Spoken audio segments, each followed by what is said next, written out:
এরকম মনে হয়। আমি একটু লেখা আছে তো দেখি। 120 ভাই দেখছেন তো এটা বুঝছি না তুই ওটা তো এই যে পাল্লার ঘরেই তো 100 ছাড়লেও ওই পকেট থেকে দেওয়া লাগবে না। না ওটা ছাড়বো তো মাপ দেওয়া হইতে চাই আপনি গ্রুপ বলছিল কত 26,900 নাকি আমার বড় নাকি ওই বিরিয়ানিটা আমার 36,000 720 টাকা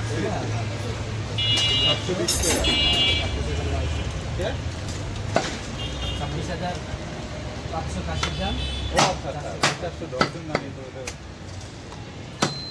আগে করতে হবে ওটা নিচে না দিলে আমি দিয়ে দিতাম তো না ওটা কোম্পানি লইলা আগে তো আমরা নিতাম কোম্পানি আজ 3 দিন ধরে লইতে আছে বুঝছেন লাভ কম হয় সবাই জানে বলো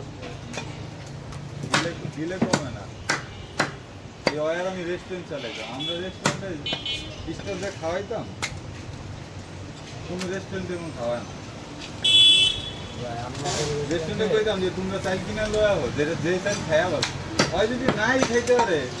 খাইয়াই যদি শান্তি না 30 দিন কাম করবো কেন আমাদের না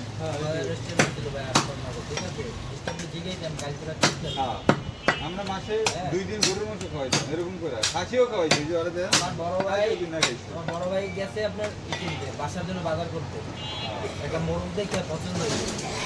বেশি মোরগ এত বড় মোরগ পছন্দ হয়েছে বা ওটা বাসায় না নিয়ে রেস্টুরেন্টে নিয়ে টাকাইয়া সবাই মিলে সবাই মিলে। পোলাও দিয়া আমরা হাঁস টাস কিন না অগরও খাইতাম আবার আমরাও দেখা গেলেই করতাম এই আমার রেস্টুরেন্টে নাই বাট অন্য জন খাচ্ছে কিন্তু এখন গেলে ওরা যে ভালোবাসা দেয় যে এটা ছাইরা দিছেন নাকি এখন ছাইরা দিচ্ছে আরেকজন মালিকের কাছে বিক্রি হয়েছে আমরা আবার ওই প্রতিবার মরে গেলে দেখবেন বিদ্যালয় রেস্টুরেন্টে ঢুকলে কমার্স